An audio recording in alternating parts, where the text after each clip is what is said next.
বিমানবন্দরে কঙ্গনাকে চর মহিলা জওয়ানের, কৃষক আন্দোলনকে খলিস্তানি বলার জের, ভোটে জিতেই কি বিপাকে কঙ্গনা রানাউত?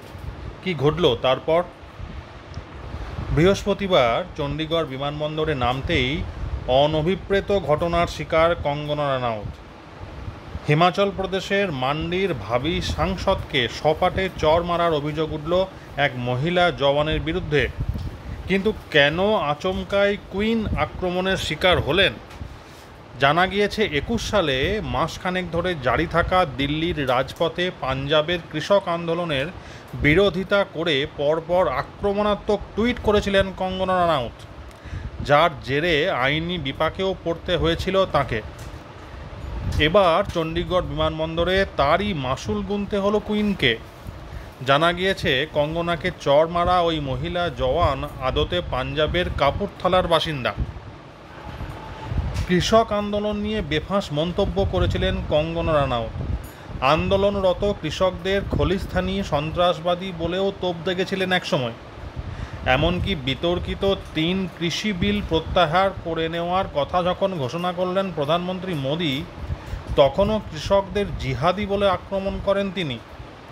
আর সেই প্রেক্ষিতেই কঙ্গনার বিরুদ্ধে বেজায় চটেছিলেন শিখ সম্প্রদায়ের একাংশ, যার জেরে অভিনেত্রীর বিরুদ্ধে দায়ের হয়েছিল এফআইআর। শুধু তাই নয়, পাঞ্জাবে গিয়ে কৃষকদের বিক্ষোভের মুখেও পড়তে হয়েছিল অভিনেত্রীকে। কঙ্গনার গাড়ি ঘেরাও করে সেই সময় বিক্ষোভ প্রদর্শন করেন কৃষকরা।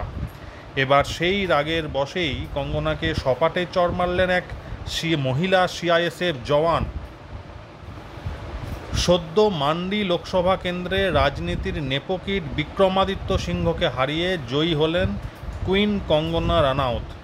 বিজেপির টিকিটে ৫ লক্ষেরও বেশি ভোটে জিতে সাংসদ পদে বসতে চলেছেন তিনি। রাজনীতির ময়দানে পা দিয়েই বিরোধী শিবিরকে যে একেবারে ধরাশায়ী করে দিয়েছেন মণিকর্ণিকা। গত মঙ্গলবার ভোটে জেতার পর প্রথম প্রতিক্রিয়া দিতে গিয়ে কঙ্গনা জানান, এই দিনটা আমার জন্য বিশেষ দিন। প্রার্থী হিসেবে এটা আমার প্রথম নির্বাচন ছিল। যেহেতু রাজনীতিতে প্রথম, তাই নানা অনিশ্চয়তা ছিল। এটা আমার প্রথম জয়ও।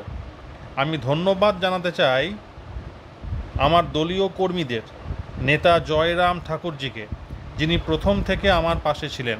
আমাদের সব বিধায়কদেরও ধন্যবাদ। তবে মাথা নত করে ধন্যবাদ জানাই মান্ডির সমস্ত মানুষকে। মান্ডি কন্যা, মান্ডির বোন কঙ্গনাকে এত ভালোবাসা দিয়েছে। মান্ডির সেনা হিসেবে মান্ডিকে রক্ষা করব, বিকাশ করব।